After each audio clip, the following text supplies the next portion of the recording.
Hello everyone. Today I'd like to focus on the filling and capping process while you're producing your vape products. One of the most important steps here is specifically the capping process. It can make or break the pressure seal on your cartridges.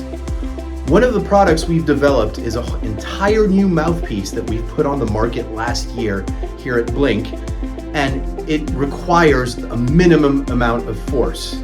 This will help not only those of you who have a manual capping process, but also those of you who are using an automated process like a convection machine, like a Thomson Duke machine, like an ATG machine, or like a vape jet machine.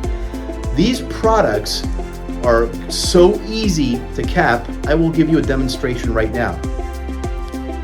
There you go, 2 fingers. The product is completely capped and completely sealed. These are usable, again, whether you have a manual or an automatic capping process.